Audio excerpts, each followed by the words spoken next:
আর একজনের স্ত্রী থাকা অবস্থায় অন্য কারোর সাথে বিবাহ হতে পারবে? এক মহিলার দুই স্বামী হবে? হবে নাকি? তাইলে একটা মহিলা যতক্ষণ আগের স্বামী থেকে তার সারাসারি না হবে, নতুন স্বামীর সে ঘর করতে পারবে না। জায়েদের বউ আমরের সাথেও বিবাহ বসছে, হবে বিবাহ? কাদিয়ানীরা গোলাম আহমদ কাদিয়ানীকে নবী মানে নাকি মানে না? জিজ্ঞাসা করেন মানে কি মানে না? আচ্ছা, তারা যদি বলে আমরা নবী মানি না, কাদিয়ানীর বই দাও। তারা যদি বলে আমরা কাদিয়ানীকে নবী মানি না, কিন্তু কাদিয়ানীকে তারা মানে কিনা? বলেন মানে কিনা? কাদিয়ানীকে কাদিয়ানীরা মানে। এখন কাদিয়ানীকে এরা নবী মানব চাই না মানুক, কাদিয়ানী নবীর দাবি করছে না করে নাই? কাদিয়ানী যখন নবীর দাবি করছে, তারা কাদিয়ানীকে মানার অর্থ হলো কাদিয়ানীকে কি মানা? নবী মানা। কাদিয়ানীকে তারা হয় নবী মানে, নাইলে মাহাদি মানে, নাইলে মাসিহ মানে, নাইলে তিনোটা মানে। কাদিয়ানীকে যতক্ষণ তারা মানবে, ভালো করে বুঝবেন, কাদিয়ানীকে যতক্ষণ তারা মানবে, কাদিয়ানীর সাথে যতক্ষণ তারা সম্পর্ক রাখবে, ততদিন পর্যন্ত আমাদের নবীর কালেমা পড়লেও তারা কাফের। আমাদের নবীকে খাতামুন নবীন বললেও কাফের। তুমি আগে কাদিয়ানীকে ছাড়ো, তারপরে ইসলামের কালিমা ধরো। আমি কি বোঝাতে পারছি আপনাদের? এই দেখেন আমার হাতে কতগুলো কিতাব আছে, এগুলো সরাসরি কাদিয়ানীর লেখা। এমন কিছু দলিল আমি আপনাদের সামনে পেশ করব যেটা সাধারণ পাবলিক সহ সকলেই বুঝবেন, যারা মোটামুটি উর্দু জ্ঞান রাখেন, উর্দু পড়তে পারেন। আলেম হওয়ার দরকার নাই, মুফতি হওয়ার দরকার নাই, মুহাদ্দিস হওয়ার দরকার নাই, ডক্টরেট করার দরকার নাই, ব্যারিস্টার হওয়ার দরকার নাই। কোন রকম আপনি সাধারণ একজন মুসলমান হলেও কাদিয়ানীদেরকে কান ধরিয়া বাতিল প্রমাণ করার জন্য আপনি তার কিতাবে যথেষ্ট, বাইরে থেকে কিছু নিতে হবে না। যার জুতা ওর মাথায় ওর বাড়িতে মেরে আপনি জিতে চলে আসবেন। সেই কিছু দলিল, এরকম কিছু দলিল আমি আপনার হাতে তুলে দিচ্ছি। আলহামদুলিল্লাহ আলহামদুলিল্লাহ নাহমাদুহু ওয়া নাস্তাঈনুহু ওয়া নাস্তাগফিরুহু ওয়া নু'মিনু বিহি ওয়া নাতাওয়াক্কালু আলাইহি ওয়া নাউযু বিল্লাহি মিন শুরুরি আনফুসিনা ওয়া মিন সাইয়্যাতি আ'মালিনা মান ইয়াহদিহিল্লাহু ফালা মুদিল্লা লাহু ওয়া মান ইউদ্লিলহু ফালা হাদিয়া লাহু ونشهد أن لا إله إلا الله وحده لا شريك له ونشهد أن سيدنا وسندنا وحبيبنا وطبيبنا وأولانا ومولانا محمدا عبده ورسوله صلى الله تعالى عليه وعلى آله وأصحابه وبارك وسلم تسليما كثيرا كثيرا أما بعد فقد قال الله تبارك وتعالى في كلامه المجيد والفرقان الحميد أعوذ بالله من الشيطان الرجيم بسم الله الرحمن الرحيم يا أيها الذين آمنوا ادخلوا في السلم كافة ولا تتبعوا خطوات الشيطان إنه لكم عدو مبين وقال رسول الله صلى الله عليه وسلم من يرد الله به خيرا يفقهه في الدين أو كما قال عليه الصلاة والتسليم خدا در انتظار حمد بانیست محمد چشم براه سنانیست خدا مدح آفرین مصطفى بس محمد حامد حمد خدا بس خدایا از تمی خواهم خدایا از تمی خواهم خدایا از تو حب مصطفى را محمد از تمی خواهم خدا را.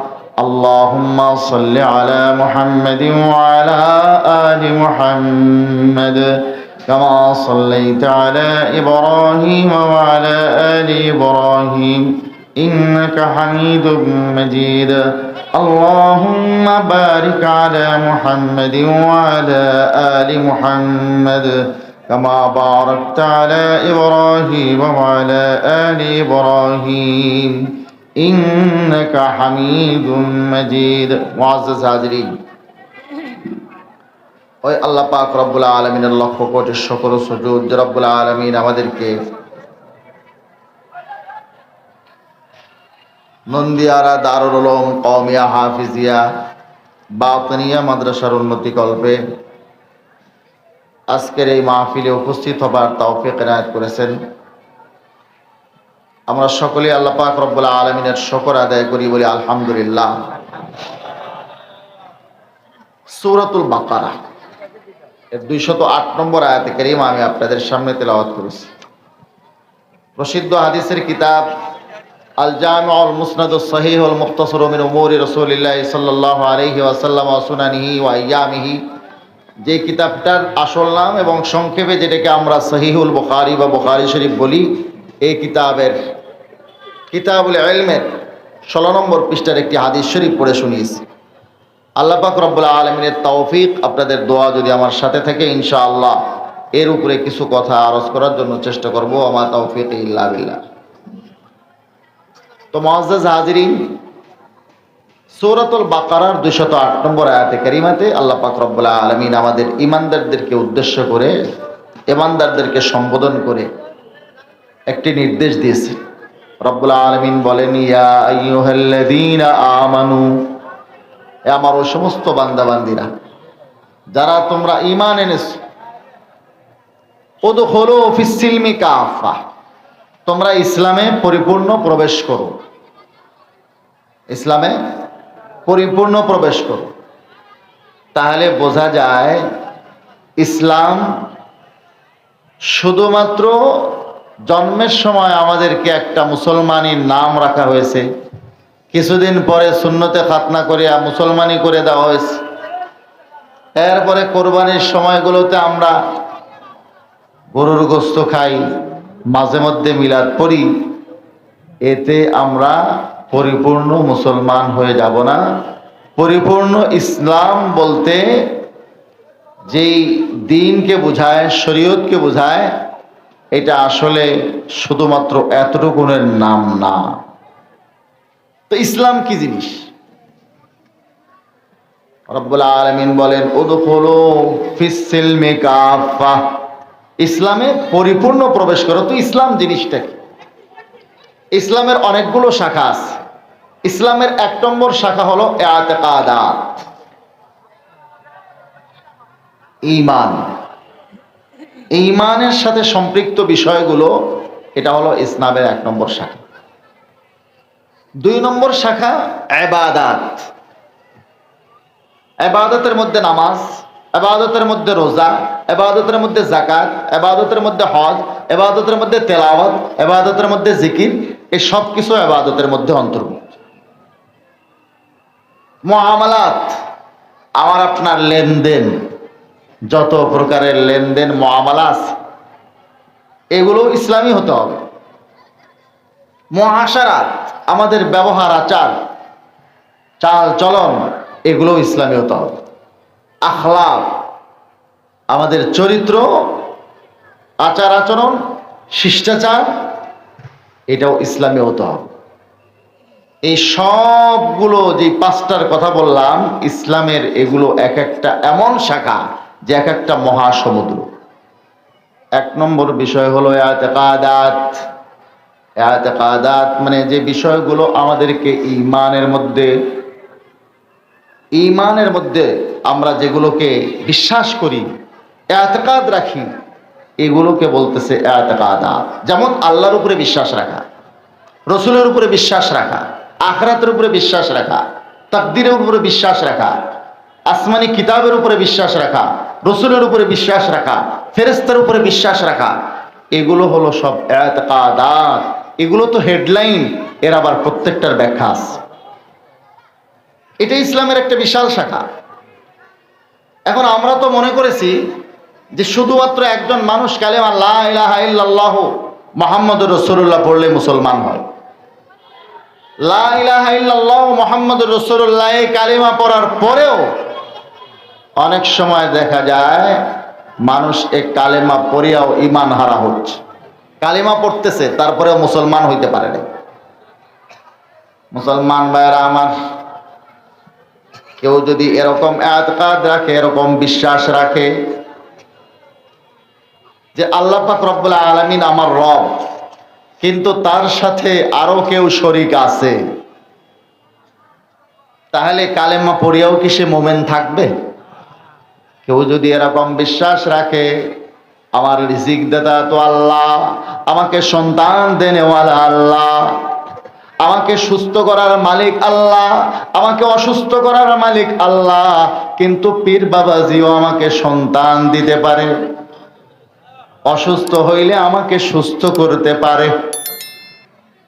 এখন আমরা তো অনেক সময় দেখি মাজারে যে মান্নত করে, তাদেরকে জিজ্ঞাসা করলে বলে ভাই মাজারে মান্নত করছেন কেন? তো উত্তর দেয় মাজারে মান্নত করলে তো পীর বাবাজির জন্য যদি আমরা মান্নত করি, এখানে তাবারক দেই, সিন্নি দেই, তাহলে তিনি মনোবাঞ্ছা পূরণ করতে পারেন, সন্তান হারাদেরকে সন্তান দিতে পারেন, অসুস্থ ব্যক্তিকে সুস্থ করতে পারেন। এই ইতিকাদ যদি রাখা হয়, একটা হলো আপনি কোনো আল্লাহওয়ালার নেক আমলের ওসিলা দিয়া, রসুলের ওসিলা দিয়া, কোন বুজুর্গের ওসিলা দিয়ে দোয়া করা, আর একটা হলো তিনি এ ধরনের কিছু করে দিতে পারেন এরকম বিশ্বাস রাখা। এটা কি হবে ভাই? শিরক। কি হবে? শিরক। তাহলে আমি কালিমা পড়ে মুসলমান হব, এটা মুসলমান হওয়ার দরজা একটা, কিন্তু বের হওয়ার দরজা, ইসলাম থেকে বের হওয়ার রাস্তা অনেক। বের হওয়ার রাস্তা আমাদের কিছু ভাই আছে মাজারে যাইয়া সেজদা করে, আছে না নাই? শিরক একটা শব্দ সহজে বুঝেন, শিরক কি জিনিস? যেই কাজ একমাত্র আল্লাহর জন্য করতে হয় সেই কাজ অন্য কারো জন্য করলে এটাকে বলে শিরক। যেই কাজ একমাত্র আল্লাহর জন্য করতে হয় সেই কাজ যদি অন্য কারো জন্য করা হয় সেটা কি? শিরক। এখন আসেন, সেজদা করতে হয় একমাত্র কাকে? কেউ যদি মাজারে যাইয়া সেজদা করে জায়েজ হবে? আচ্ছা, অনেক আগেই আমি চলে আসছি মাজারে, চলেন মন্দিরে যাই। মন্দিরে যাইয়া যদি কেউ সেজদা করে কি বলবেন? মূর্তিকে সেজদা করলে এটা হবে মূর্তি পূজা, সূর্যকে সেজদা করলে এটা হবে সূর্য পূজা, চন্দ্রকে সেজদা করলে হবে চন্দ্র পূজা, তারকাকে সেজদা করলে হবে তারকা পূজা, তুলসী গাছকে সেজদা করলে হবে তুলসী পূজা, পীরকে সেজদা করলে হবে পীর পূজা, মাজারে সেজদা দিলে হবে মাজার পূজা। কথা ঠিক কিনা? এখন এরা দলিল বাইর করছে, পীর পূজার দলিল বাইর হয়েছে, মাজারে সেজদা দেওয়ার দলিল বাইর হয়েছে, পীরকে সেজদা দেওয়ার দলিল বের হয়েছে। কি দলিল? চলুন সূরা ইউসুফ, সূরা ইউসুফ থেকে ঘুরে আসি। সূরা ইউসুফের মধ্যে আছে আল্লাহ পাক রব্বুল আলামিন সূরা ইউসুফে বলেন যে ইউসুফ আলাইহিস সালামের ভাইয়েরা ইউসুফ আলাইহিস সালামকে, ইউসুফ আলাইহিস সালামের ভাই, এরপরে ওনার মা, ওনার পিতা ওনাকে সেজদা করছেন। উনি স্বপ্নে দেখেছিলেন হযরতে ইউসুফ আলা নবীনা ওয়া আলাইহিস সালাতু ওয়াত তাসলিম। এরপরে আদম আলাইহিস সালাম সেজদা করছেন, আদম আলাইহিস সালামকে ফেরেশতারা সেজদা করছেন, এগুলো দিয়ে দলিল দেয়। তো চলুন আমরা কিছুক্ষণের জন্য আগের শরীয়তে চলে যাই, সরাসরি আদম আলাইহিস সালামের শরীয়তে। আদম আলাইহিস সালামের জামানায় কি অবস্থা ছিল সেদিকে একটু ফিরে যাই, কারণ আমরা এদিকে দেখতেছি যে ফেরেশতারা সেজদা করছে আদম আলাইহিস সালামকে। আল্লাহ পাক রব্বুল আলামিন বলছেন, ও আমার ফেরেশতারা উসজুদু লিআদম, আদমকে সেজদা করো। ফাসাজাদাল মালাইকাতু কুল্লুহুম মাজমাউনা ইল্লা ইবলিস, সকল ফেরেশতারা একসাথে সেজদা করছে ইবলিস ছাড়া। এখন দলিল বাইর হয়েছে ফেরেশতারা আদমকে সেজদা করলো, তাহলে আমরা পীরকে সেজদা দিলে সমস্যা কোথায়? আমরা আমাদের হুজুরকে সেজদা দিলে সমস্যা কোথায়? ভাই চলুন এবারে আদম আলাইহিস সালামের শরীয়তেই আমরা কিছুক্ষণ ঘুরে আসি। আদম আলাইহিস সালামের জামানায় আদম আলাইহিস সালাম পুরুষ, একমাত্র নারী মা হাওয়া আলাইহিস সালাম, হযরত আদম এবং হাওয়া, এই দুইজন নারী পুরুষ ছাড়া আর কোনো নারী পুরুষ দুনিয়াতে নাই। সন্তান হতো মা হাওয়ার পেট থেকে, একটা ছেলে একটা মেয়ে, এক গর্ভে একটা ছেলে আর এক মেয়ে, আর এক গর্ভে এক ছেলে এক মেয়ে। একই পিতামাতার এক গর্ভের ছেলের সাথে আর এক গর্ভের মেয়ের বিবাহ হতো কি হতো না? আপন ভাই বোনের মধ্যে বিবাহ জায়েজ ছিল কি ছিল না?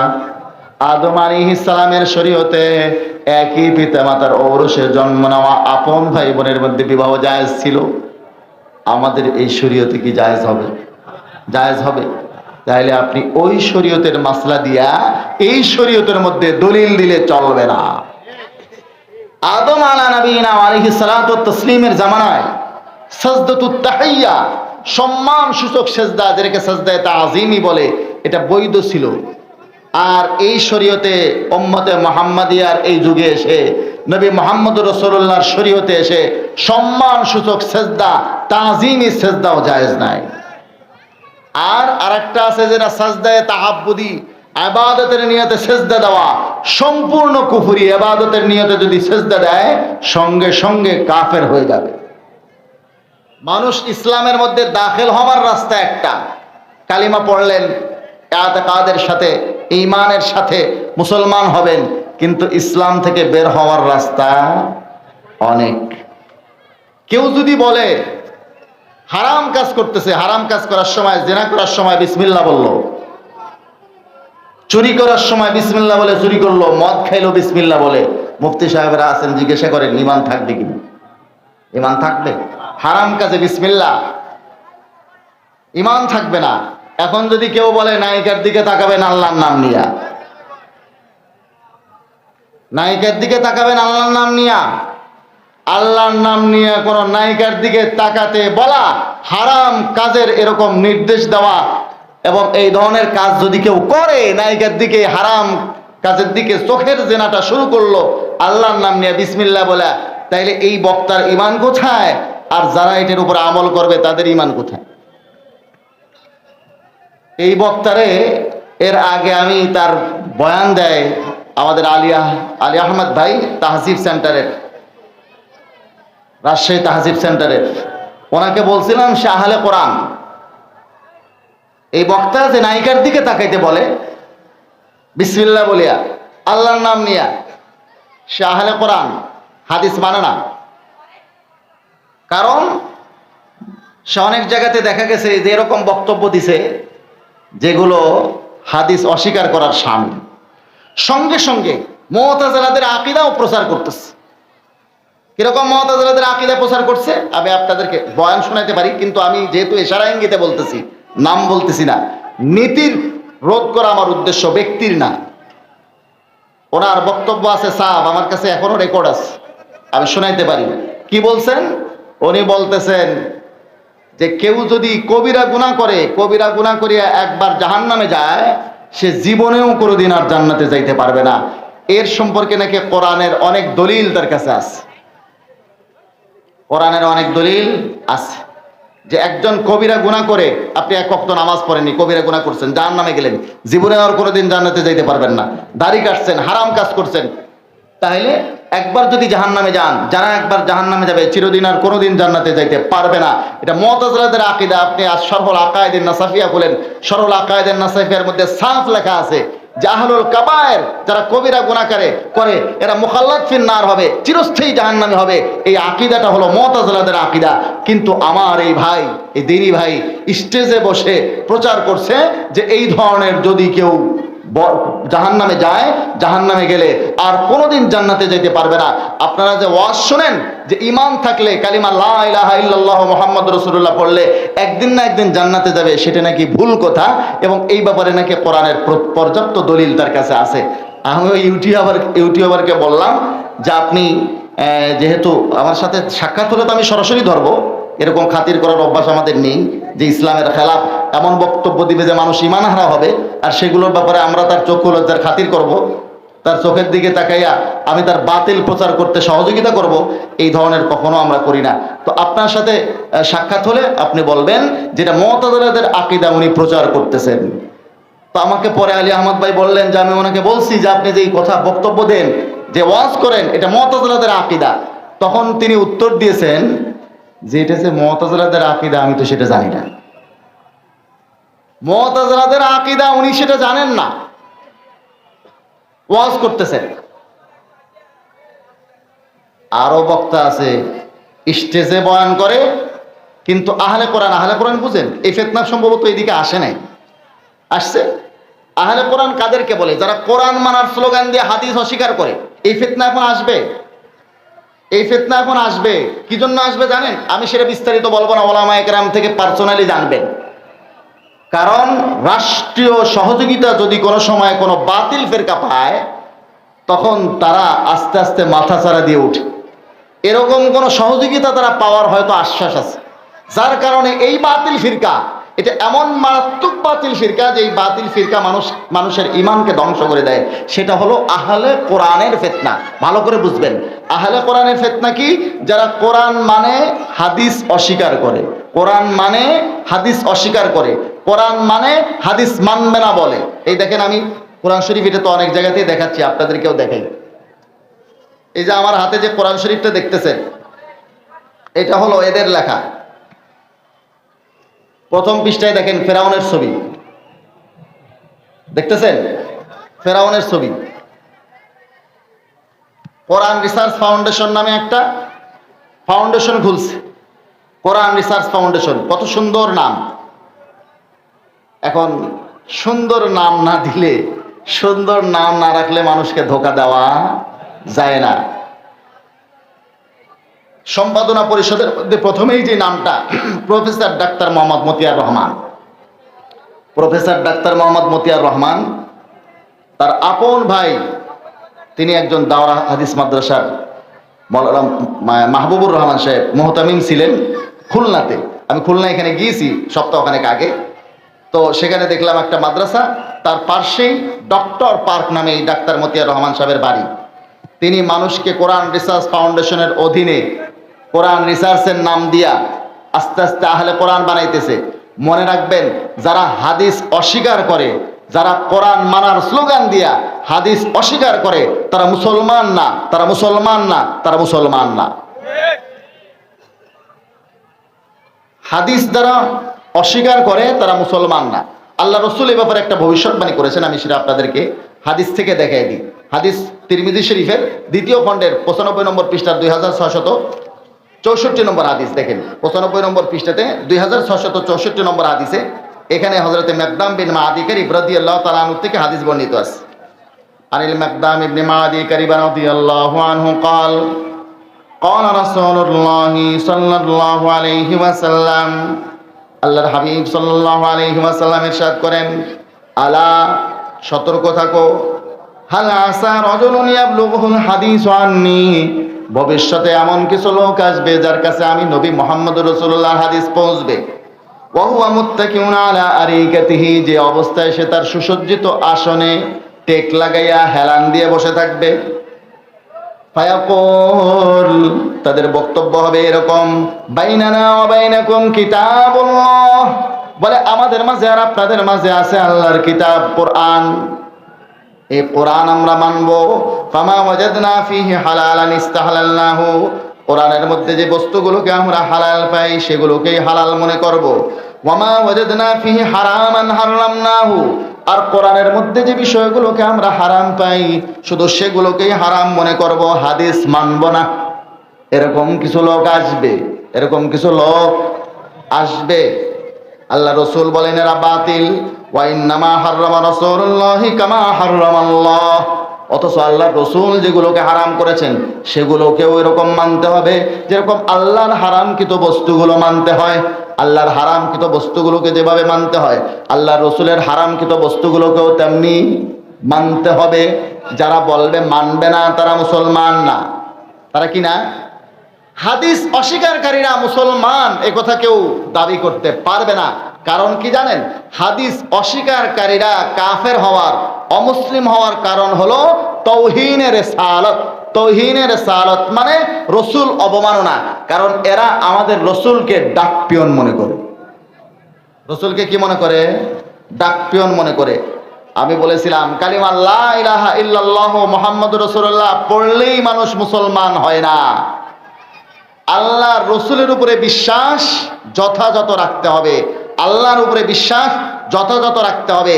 আল্লাহর সাথে বিশ্বাসের সাথে যদি আমরা শিরিক রাখি তাইলে আমি কালেমা পড়েও মুমিন হতে পারবো না। রসুলের উপরে বিশ্বাসটা সঠিকভাবে না রাখলে, রসুলের সঠিক গুণাবলীর উপরে ঈমান না রাখলে সে মুমিন হতে পারবে না। কেউ যদি কালেমা লা ইলাহা ইল্লাল্লাহ মুহাম্মাদুর রাসূলুল্লাহ পড়ছে কিন্তু সে মনে করে আমার রসুল নবী মুহাম্মদ তিনি একজন ডাকপিয়নের মতো, তিনি রসুল না, তিনি রসুল না। রসুল হওয়ার অর্থ কি বুঝেন? রসুলের দায়িত্ব কি? আপনি কোরআনে কারীমের প্রথম 3 নম্বর পারা 3 নম্বর সূরা সূরা আলে ইমরানের 164 নম্বর আয়াতে কারিমাতে যান। এখানে আল্লাহ রসুল সাল্লাল্লাহু আলাইহি ওয়াসাল্লামের দায়িত্ব বয়ান করা হয়েছে। রসুলের দায়িত্ব শুধু চিঠি পৌঁছায় দেওয়া না, কোরআন পৌঁছায় দেওয়া না। যেরকম একজন ডাকপিয়নের দায়িত্ব হয় শুধু চিঠি পৌঁছায় দেওয়া, তো আমাদের কিছু ভাইয়েরা মনে করেন আল্লাহ রসুল ডাকপিয়ন, ডাকপিয়নের দায়িত্ব কি? চিঠি পৌঁছে দেওয়া। চিঠি পড়ে দেওয়া ডাকপিয়নের দায়িত্ব নয়, চিঠির ব্যাখ্যা করা ডাকপিয়নের দায়িত্ব নয়। তো আমাদের কিছু ভাইয়েরা মনে করেন আল্লাহ রসুল ডাকপিয়নের মতো, তার দায়িত্ব শুধু চিঠি পৌঁছে দেওয়া, চিঠির ব্যাখ্যা করা, অর্থাৎ কোরআনের ব্যাখ্যা করা। কোরআনের যেই ব্যাখ্যার নাম হাদিস, এই ব্যাখ্যা করা রসুলের দায়িত্ব না। চলুন আল্লাহ তাআলা কি বলেন। আল্লাহ পাক রব্বুল আলামিন বলেন ইদ বাআসা ফীহিম রাসূলাম মিন আনফুসিহিম, রসুল পাঠিয়েছেন আল্লাহ পাক রব্বুল আলামিন তোমাদের মধ্য থেকে। এটা তোমাদের জন্য বড় ধরনের একটা ইহসান। এই রসুলের দায়িত্ব হলো ইয়াতলু আলাইহিম আয়াতিহি, রসুলের 1 নম্বর দায়িত্ব হলো রসুল কোরআনের তেলাওয়াত শিক্ষা দিবেন। এমন কি কোনো ডাকপিয়ন আছে যে চিঠি পড়ে দেয়? চিঠি পড়া শেখায়। ওয়ায়ুযাক্কিহিম, তাদেরকে আখলাক তরবিয়তের শিক্ষা দিবে, শিষ্টাচারের শিক্ষা দেবে। পিয়ন কি আমাদেরকে শিষ্টাচার শিক্ষা দেয়, আদব শিক্ষা দেয়, ইসলাম করে? ওয়ায়ুআল্লিমুহুমুল কিতাবা ওয়াল হিকমা, কোরআন এবং সুন্নাহর শিক্ষা দেবে, কোরআন সুন্নাহর বিধান শিক্ষা দেবে। তাইলে কোরআন সুন্নাহর বিধান শিক্ষা দেওয়া রসুলের দায়িত্ব, কোরআনের ব্যাখ্যা করা রসুলের দায়িত্ব।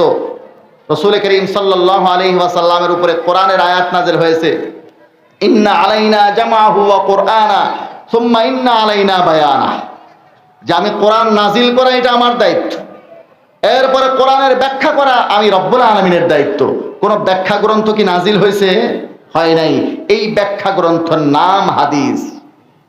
কাজেই কেউ যদি হাদিস অস্বীকার করে সে আমার আপনার রসুলকে ডাকপিয়নের মতো মনে করলো। ডাকপিয়নের কাজ চিঠি পৌঁছানো, ব্যাখ্যা করা না। হাদিস অস্বীকার করে সে বুঝাইয়া দিল রসুলের দায়িত্ব কোরআন পৌঁছাইয়া দেওয়া, কোরআনের ব্যাখ্যা করা না। তার মানে রসুলকে ডাকপিয়নের মতো মনে করলো। রসুলের অবমাননা, তাওহীনের রিসালাতের কারণে যারা হাদিস অস্বীকার করে তারা মুসলমান না, তারা মুসলমান না, তারা মুসলমান না। এই ভাইরাসটা এখন এই পরিমাণ ছড়িয়েছে, আমি বললাম তো স্টেজে বয়ান করে বক্তা, তারা এই ভাইরাসের শিকার। সব বক্তা না, কিছু কিছু কিছু শিকার হয়ে গেছে। সাধারণ পাবলিক তো বহুত দূরের কথা। সিরাজগঞ্জ সদরে যে এমপি ছিলেন, আমি কারো নাম বলতেছি না, ওনার আপন ভাই এই আহলে কোরআন, নব্য আহলে কোরআন হাদিস অস্বীকারী গ্রুপের সদস্য হওয়ার কারণে আমরা সেখানে মাহফিলে স্টেজে বয়ান করতে পারি নাই, মসজিদে বয়ান করে চলে আসতে হয়েছে। পরিস্থিতিটা কোথায় গিয়ে দাঁড়িয়েছে দেখেন। অথচ হাদিস অস্বীকার করলে একজন মানুষ ঈমান হারা হয়ে যাবে, ঈমান থাকবে না। মুসলমান ভাইরা আমার, 208 নম্বর আয়াতের আমি ব্যাখ্যা করতেছিলাম। রব্বুল আলামিন বলেন তোমরা ইসলামে পরিপূর্ণ প্রবেশ করো। ইসলামের প্রথম শাখা হলো ইতিকাদাত, ইসলামের প্রথম শাখা হলো ঈমানিয়াত, বিশ্বাসের বিষয়সমূহ, ইতিকাদের বিষয়সমূহ। এটা হলো ইসলামের 1 নম্বর শাখা। এগুলো আমাদের আগে ঠিক হতে হবে, আকীদা আগে ঠিক হতে হবে। আর এক জাহেল বক্তা সে তো বলে ফেলছে কোরআন হাদিসে কোনো আকীদার কথাই নেই,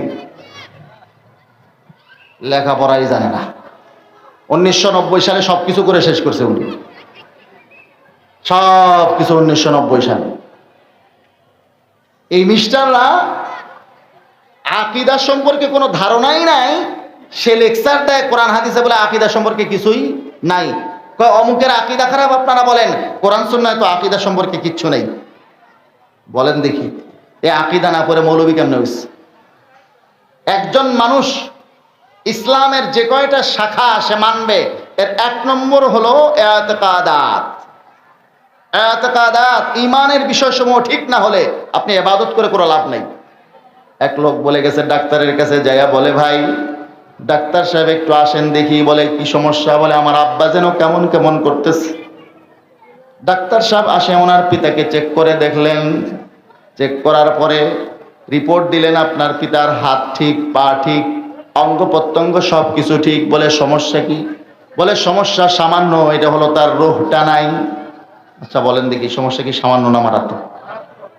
রূহ নাই, এটা সমস্যা সামান্য?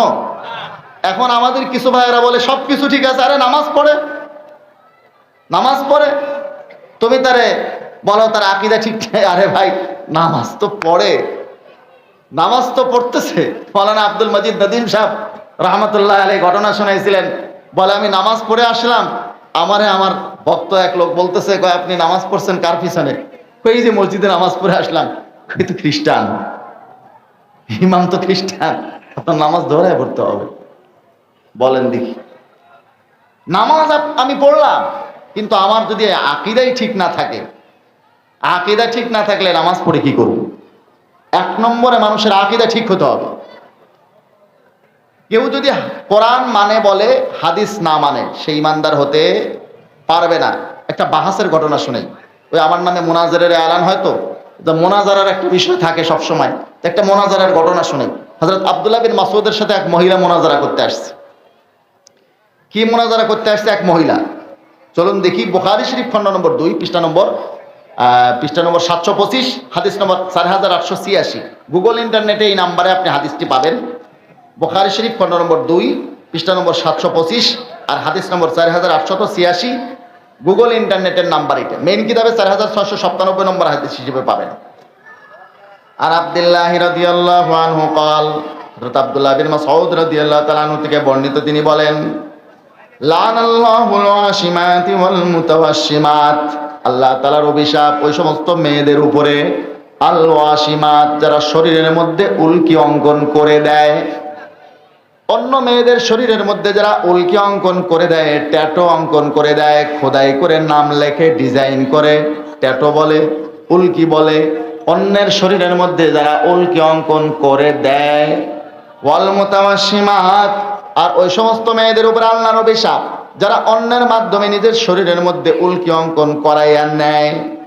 ওয়াল মুতানাম্মিসাত, ওই সমস্ত মেয়েদের উপর আল্লাহর অভিশাপ যারা ভুরু চুল উপড়াইয়া সৌন্দর্য বাড়ানোর চেষ্টা করে, ভুরু ব্লক করে। আছে না নাই? বিউটি পার্লার গুলোতে এই সমস্ত ভালো কাজ হয় না? এখন তো জেন্টস পার্লারও নামছে বলে, ছেলেরাও সাজে। ছেলেদের সাজার কথা তো কোরআনে আছে, মেয়েরা সাজসজ্জার মধ্যে লালিত পালিত হয়। আওয়ামাই ইউনাশশাউ ফিল হিলিয়াতি ওয়া হুয়া ফিল খিসামি গায়রু মুবিন, মেয়েরা সাজসজ্জার মধ্যে সবসময় লালিত পালিত হয়, কথাবার্তা স্পষ্ট করে বলতে পারে না। কোরআনের মধ্যে মেয়েদের গুণ বলা হয়েছে এইটা। এখন ছেলেরা সাজসজ্জা করতেছে। কি একটা অভিশাপের জামানা আসে। আল্লাহর হাবিবের সাহাবী বলেন, আল্লাহর অভিশাপ ওই সমস্ত মেয়েদের উপরে যারা শরীরের ভুরু চুল উপড়াইয়া সৌন্দর্য বাড়ানোর চেষ্টা করে। ওয়াল মুতাফাল্লিজাতি লিল হুসনি, ওই সমস্ত মেয়েদের উপর আল্লাহর অভিশাপ যারা নিজেদের দাঁতগুলোর মধ্যে ফাঁসা না থাকলে কৃত্রিম ফাঁসা সৃষ্টি করে, লিল হুসনি, সৌন্দর্য বাড়ানোর জন্য। আল মুগায়্যিরাতি খালকাল্লাহ, যারা আল্লাহর সৃষ্টির মধ্যে পরিবর্তন করতে চায়। আল্লাহ তাআলা সৃষ্টি করছে একরকম, সে আর এক রকম হইতে যাচ্ছে। ট্রান্সজেন্ডারও এর মধ্যে শামিল। ট্রান্সজেন্ডার পুরুষ, কিন্তু কিছু পুরুষের মাথা খারাপ হয়েছে। এরা বলে আমাদের পুরুষ দেহের মধ্যে নারী আত্মা আটকা পড়ছে, আমাদের নারীদের মতো উদ্ভট চলাফেরা করা উচিত। ওই বিধর্মীদের অপসংস্কৃতি, কুসংস্কৃতিগুলো আমাদেরকে গ্রাস করতেছে। ওদের কিছু চেলা চামুন্ডা আছে, দোসর আছে, এজেন্ট আছে, এরা আমাদের মধ্যে তাদের এই সমস্ত সমকামিতা, ট্রান্সজেন্ডারের মতো ঘৃণিত, অপমানের আর লাঞ্ছিতকর যে সমস্ত কাজকর্ম আছে, এই ধরনের লানত, অভিশপ্ত কাজকর্ম, অভিশপ্ত চিন্তাধারা আমাদের মধ্যে বিস্তার করার চেষ্টা করতেছে। মুসলমান ভাইরা আমার, আল্লাহর হাবিবের এই সাহাবী যখন এই হাদিস বললেন, ফাবালাগা যালিকা ইমরাতাম মিন বানি আসাদ, এই হাদিস শরীফ বনু আসাদ গোত্রের একটা মহিলার কাছে পৌঁছে গেল। ইউকালু লাহা উম্মু ইয়াকুব, যেই মহিলাকে উম্মে ইয়াকুব নামে ডাকা হতো। ফাজাত ফাকালাত, ওই মহিলা দৌড়ে আসছে, আসিয়া বলে, ইন্নাহু বালাগানি আন্নাকা লাআনতা কাইতা ওয়া কাইতা, ও আব্দুল্লাহ বিন মাসউদ, আমার কাছে এরকম খবর পৌঁছেছে আপনি নাকি এই এই গুণের মেয়েদেরকে অভিশাপ দিয়েছেন। ফাকালা ওয়া মালি লা আলানু মান লাআনা রাসূলুল্লাহ সাল্লাল্লাহু আলাইহি ওয়াসাল্লাম। তখন আব্দুল্লাহ বিন মাসউদ বললেন, আমি তাদেরকে কেন অভিশাপ দেব না যাদেরকে আল্লাহ রসুল অভিশাপ দিয়েছেন। ওমান হুয়া ফি কিতাবিল্লাহ, আর যাদের অভিশপ্ত হওয়ার কথা আল্লাহর কোরআনের মধ্যে উল্লেখ আছে। এই যেই না মাত্র আল্লাহর কোরআনের মধ্যে উল্লেখ আছে বলছেন, তো ওই মহিলা রেখে গেছে। ওই মহিলা একদম খুব কি বলে গোস্সার মধ্যে চলে আসছে, খুব হিদ্দতের মধ্যে চলে আসছে, খুব তেজ হয়ে গেছে। বলে, আরে আব্দুল্লাহ বিন মাসউদ, আপনি কি বলেন এই কথা? কোরআনে আছে। ফাকালাত, সে বলে, লাকাদ ক্বারাতু মা বাইনাল লাওহাইন, বলে আপনি কার সাথে কথা বলতেছেন? আমি তো হাফেজা, কোরআনের দুই ঢালের মধ্যে, দুই মলাটের মধ্যে যত আয়াত আছে সব আমি পড়ে শেষ করছি। ফামা ওয়াজাদতু ফীহি মা তাকুল, কিন্তু আপনি যে মেয়েদের অভিশপ্ত হওয়ার কথা বললেন যে এটা কোরআনে আছে, এটা তো আমি কোরআনে কোথাও পাইনি, কোরআনে কোথাও পাই নাই। আব্দুল্লাহ বিন মাসউদ বললেন, ফাকালা আব্দুল্লাহ বিন মাসউদ রাদিয়াল্লাহু তাআলা আনহু বললেন, লা ইন কুনতি ক্বারাতিহি লাকাদ ওয়াজাদতি, ও ভদ্র মহিলা, তুমি যেরকম দাবি করলা কোরআনের দুই ঢালের মধ্যে যত আয়াত আছে সব তুমি পড়ে শেষ করছো, আসলে তোমার দাবি অনুযায়ী যদি পুরো কোরআন তুমি পড়ে থাকো তাহলে তো তুমি অবশ্যই এই আয়াত পাওয়ার কথা, এই কথা পাওয়ার কথা। আমা ক্বারাতি, তুমি কি এই আয়াত পড়ো নাই? ওমা আতাকুমুর রাসূল ফাখুযুহু ওয়া মা নাহাকুম আনহু ফান্তাহু, আল্লাহ রাসূল যে জিনিসগুলো তোমাদেরকে দেন, যে কাজগুলোর আদেশ করেন সেগুলো গ্রহণ করো, যেই বিষয়গুলো থেকে নিষেধ করেন সেগুলো পরিহার করো। এইটা পড়ো নাই? এই আয়াত পড়ো নাই? ক্বালাত বালা, ওই ভদ্র মহিলা বলে, হ্যাঁ এই আয়াত তো আছে। তখন আব্দুল্লাহ বিন মাসউদ বললেন, ক্বালা ফাইন্নাহু ক্বাদ নাহা আনহু, আল্লাহ রসুল এই সমস্ত কাজ থেকে নিষেধ করেছেন মেয়েদেরকে, এগুলো যারা করে তাদেরকে অভিশাপ দিয়েছেন, তাদেরকে লানত দিয়েছেন। আল্লাহ রসুল লানত দেওয়া মানে আল্লাহ লানত দেওয়া, কারণ গুফতায়ে আল্লাহ বুদ, গুফতায়ে আল্লাহ বুদ, গরচে আজ হল কওমে আবদুল্লাহ বুদ। মুহাম্মদুর রাসূলুল্লাহ যা বলেছেন এগুলো আসলে আল্লাহর বলা। মোহাম্মদ আর গিজনা গুফতা তানা গুফতা জিব্রাইল, জিব্রাইল সামনা গুফতা তানা গুফতা কিরদেগার। জিব্রাইল যতক্ষণ বলেন নাই মোহাম্মদ রাসূলুল্লাহ বলেন নাই, আর আল্লাহ যতক্ষণ বলেন নাই জিব্রাইল ততক্ষণ বলেন নাই। কাজেই মোহাম্মদ রাসূলুল্লাহ অভিশাপ দেওয়া মানে কে অভিশাপ দেওয়া? আল্লাহ অভিশাপ দেওয়া। অতএব যারা হাদিস মানে না তারা মূলত কোরআনও মানে না, তারা কোরআনও মানে না। এই বিষয়ের উপরে বিস্তারিত আলোচনা আরো আছে, আমি এতটুকুন রাখি। আমি শুধু বলতেছিলাম কালিমা পড়লে, শুধু কালিমা পড়লেই একজন মানুষ মুসলমান হবে না। দেখুন আমাদের দেশের কাদিয়ানীরা কত চালাক চতুর। আমরা তো সবসময় স্লোগান দিই ইসলামের শত্রুরা হুঁশিয়ার সাবধান, দেই না? এরা এত হুঁশিয়ার সাবধান আছে, এখন কাদিয়ানীরা কালেমাও পড়তেছে।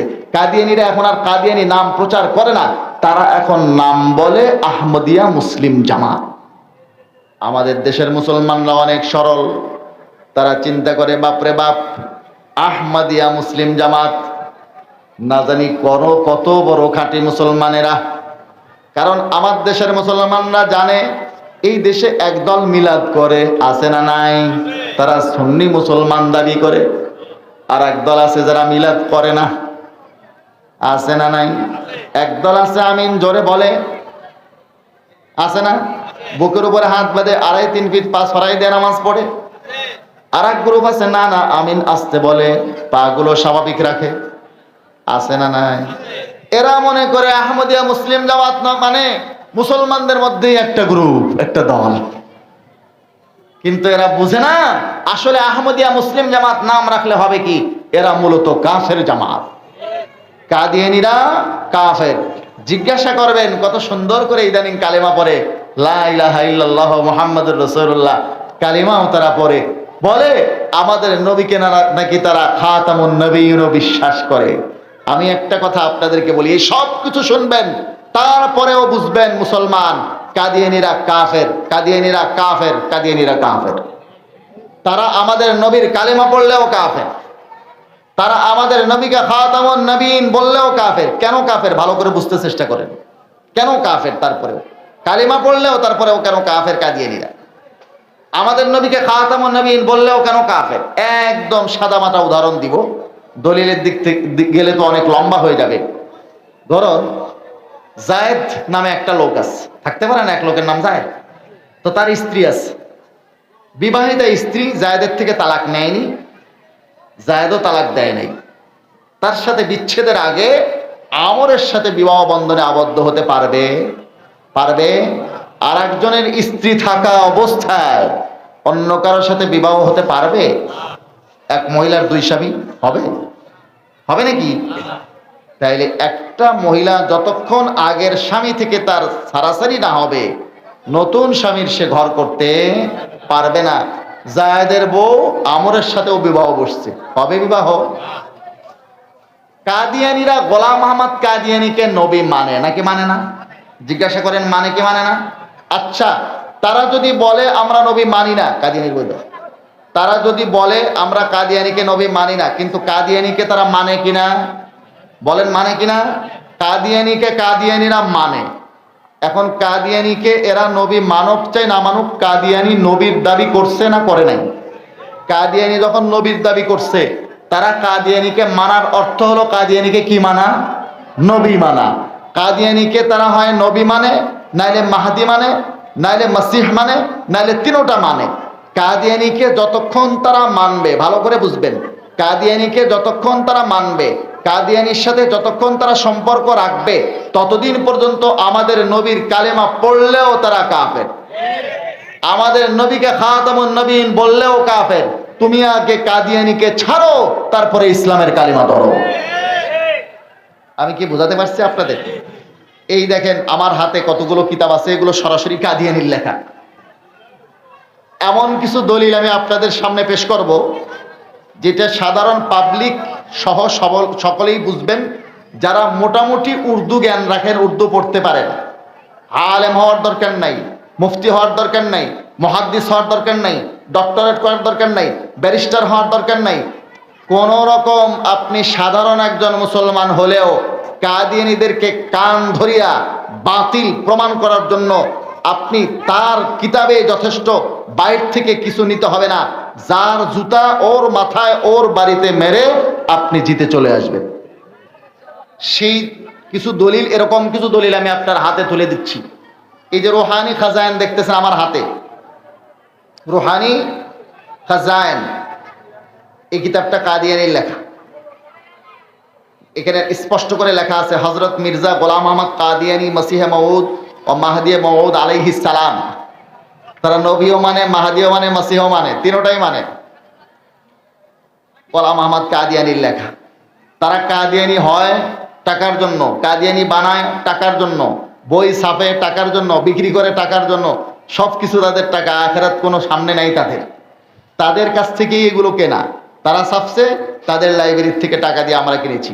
এই রুহানি খাজায়েনের মধ্যে চলুন আপনাকে দুইটা দলিল এক খণ্ডের থেকে আমি দেখাই দিই। 299 নম্বর পৃষ্ঠায় লিখতেছে, 23 নম্বর খণ্ড রুহানি খাজায়েনের, কাদিয়ানীর লেখা এই বইয়ের খণ্ড নম্বর 23, পৃষ্ঠা নম্বর 299।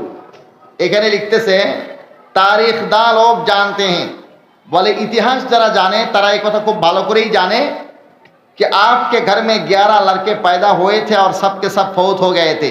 যে রাসূলুল্লাহ সাল্লাল্লাহু আলাইহি সাল্লামের ঘরে 11 জন ছেলে জন্মগ্রহণ করেছেন আর সকলেই আল্লাহ রসুলের জীবদ্দশায় ইন্তেকাল করেছেন। বলুন তো দেখি, আল্লাহ রসুলের কি 11 জন ছেলে ছিল? এইটা কোনো ইতিহাসবিদ লেখা তো দূরে থাক, ভুলেও কোনোদিন উচ্চারণ করে নাই। আর সে লিখতেছে ইতিহাসবিদরা জানে আল্লাহ রসুলের বলে 11 জন ছেলে ছিল। এটা এমন ডাহা মিথ্যা কথা যে এই ধরনের ডাহা মিথ্যা কথা কোনো নবী বলতে পারে না। তো এই ধরনের কথা বলছে, এই ধরনের কথা যারা বলে তারা যে বাতিল, এটা প্রমাণ করার জন্য তার বই যথেষ্ট না বাইরে থেকে কিছু দলিল লাগবে? তার বই যথেষ্ট। চলুন এই বইটার 465 নম্বর পৃষ্ঠায় যাই। লিখতেছে तारीख को देखो, बोले इतिहास देखो कि आन हजरत सल्लल्लाहु अलैहि वसल्लम वही एक यतीम लड़का था जिसका बाप पैदाइश से चंद दिन बाद ही फौत हो गया। रसूलुल्लाह सल्लल्लाहु अलैहि वसल्लम वही एक এতিম সন্তান ছিলেন, যার পিতা রসুলের জন্মের কিছুদিন পরে ইন্তেকাল করেন। আল্লাহ রসুলের পিতা আল্লাহ রসুলের জন্মের আগে ইন্তেকাল করছেন না পরে? আগে। এই লেখলো কি পরে? সত্য কথা লেখছে না মিথ্যা কথা? নবীরা এরকম মিথ্যা কথা লেখে? চলেন রুহানি খাজান খন্ড নম্বর 3, খন্ড নম্বর 3-এ দেখেন কি লিখছে। একেবারে ছোট বাচ্চা ছেলেও বুঝবে সে কত বড় মিথ্যুক, ধোঁকাবাজ। এই যে বাতিল, এটা প্রমাণ করার জন্য আর বেশি দূর যাইতে হবে না। চলুন 3 নম্বর খন্ডের 140 নম্বর পৃষ্ঠা, রুহানি খাজান, কাদিয়ানির লেখা বই। সে লিখতেছে और मैंने कहा, और আমি বলি कि 3 शहरों का नाम एजाज के साथ कुरान शरीफ में दर्ज किया गया है, যে 3টি শহরের নাম বড় সম্মানের সাথে কোরআনের মধ্যে উল্লেখ রয়েছে, মক্কা और মদিনা और কাদিয়ান। মক্কা, মদিনা আর কাদিয়ান, এই 3টা শব্দ বলে কোরআন শরীফে এই 3 শহরের নাম বড় সম্মানের সাথে আছে। কাদিয়ান শব্দটা কি আপনারা কোথাও দেখছেন?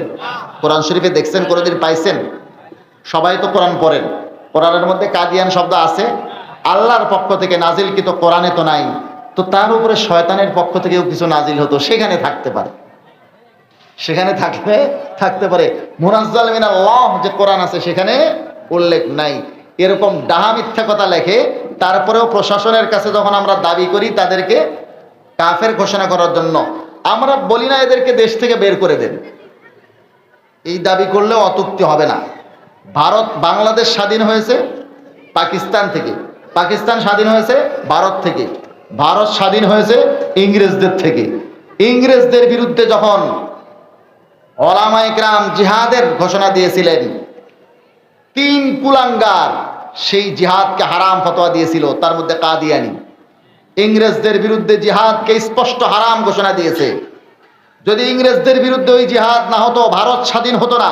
ভারত স্বাধীন না হলে পাকিস্তান স্বাধীন হতো না। পাকিস্তান স্বাধীন না হলে বাংলাদেশ স্বাধীন হতো না। আমাদের এই স্বাধীন ভূখণ্ডের স্বাধীনতার মূলেই বিরোধী হলো গোলাম মোহাম্মদ কাদিয়ানি। কাজেই মহারানী ভিক্টোরিয়ার এই অবৈধ সন্তানেরা মহারানী ভিক্টোরিয়ার দেশে থাকবে, আমাদের দেশে না। এই দাবি যদি আমি করি অত্যুক্তি হবে না। তারপরেও আমার কথা হচ্ছে, আমাদের দেশে ইহুদিরা যেরকম নাগরিক হলে, আমাদের দেশের বৈধ নাগরিক হলে আমাদের দেশেই থাকবে, খ্রিস্টানরা আমাদের দেশের বৈধ নাগরিক হলে আমাদের দেশেই থাকবে, বৌদ্ধরা আমাদের দেশের বৈধ নাগরিক হলে আমাদের দেশেই থাকবে, হিন্দুরা আমাদের দেশের নাগরিক হলে আমাদের দেশেই থাকবে, সমস্যা নাই। তারা নিজস্ব ধর্ম পরিচয়ে থাকতে পারবে, মুসলিম পরিচয়ে এদেশে থাকার তাদের কোনো অধিকার নাই। ঠিক কাদিয়ানিরা কাদিয়ানি ধর্ম মেনে নিজস্ব ধর্ম পরিচয়ে, কাফের পরিচয়ে এদেশে থাকতে পারবে, মুসলিম পরিচয়ে এদেশে কাদিয়ানিদের থাকার কোনো অধিকার নাই। মুসলমান ভাইরা আমার, এই দাবি এতই আমরা করি, প্রশাসনের লোকের চেতনা জাগে না। চেতনা জাগ্রত হওয়ার জন্য একটু অ্যান্টিবায়োটিক দিয়ে ইনশাআল্লাহ আমি আলোচনা শেষ করব। একটা অ্যান্টিবায়োটিক 5 নম্বর খণ্ড রুহানি খাজায়েনের, রুহানি খাজায়েন খণ্ড নম্বর 5, 547 নম্বর পৃষ্ঠা। কি লিখছে দেখেন কাদিয়ানি।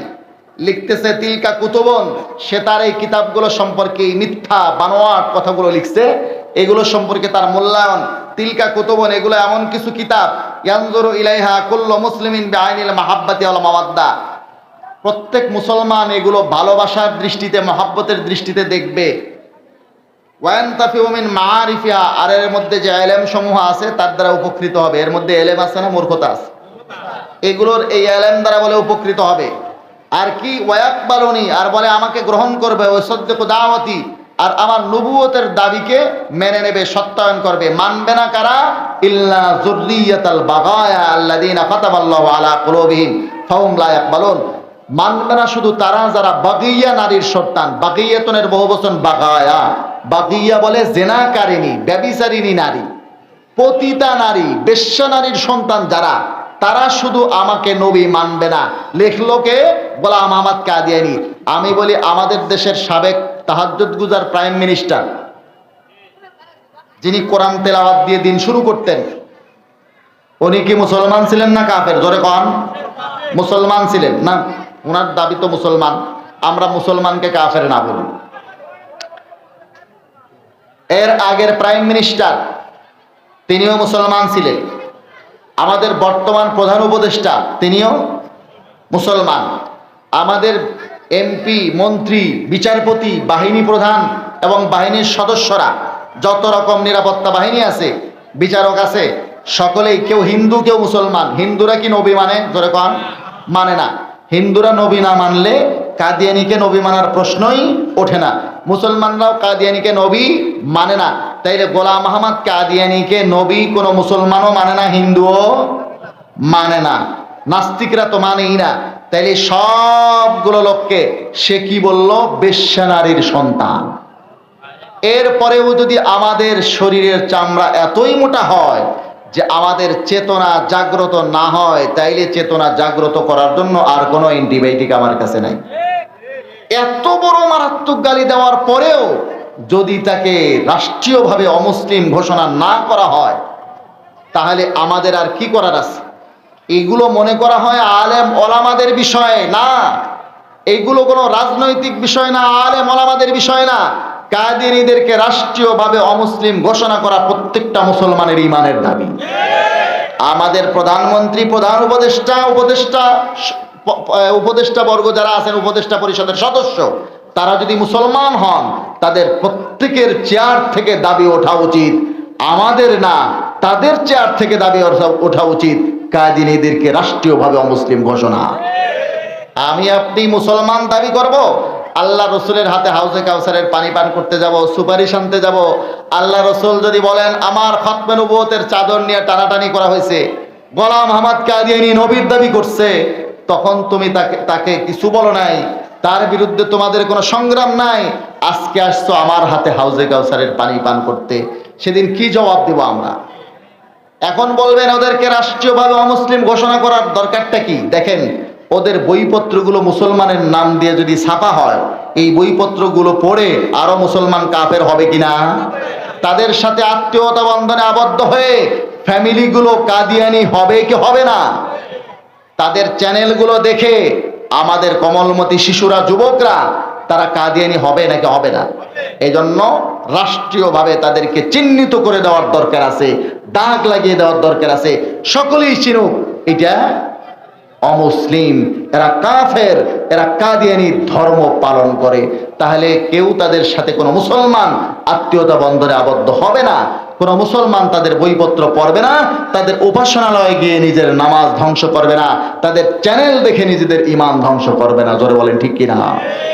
আমি ঈমানিয়াতের উপরে, এতেকাদাতের উপরে সামান্য একটু কথা বললাম, বাকি কথা ইনশাআল্লাহ অন্য কোনো সময়। এটা অনেক লম্বা বিষয় যেটা আমি শুরু করছি, কিন্তু এখন না আমার হাতে সময় আছে না আয়োজকদের হাতে, কারণ ওনাদের আলোচক আরও অনেক, আর আমারও আসলে দীর্ঘ টাইম এখানে থাকার সুযোগ নাই, আমার আরও একটা প্রোগ্রাম আছে।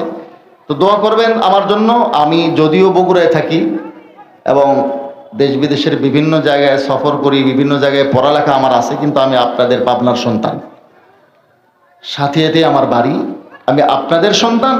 সেই হিসেবে আপনাদের ঈমানের, এতেকাদের বিষয়ে, দ্বীনি বিষয়ে আমাদের কিছু জবাবদিহিতার ব্যাপার আছে।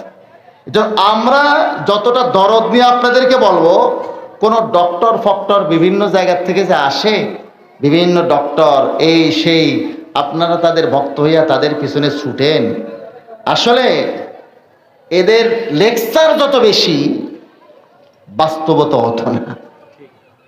কিতাবপত্র, কোরআন সুন্নাহর ওই গভীর জ্ঞান তাদের নাই।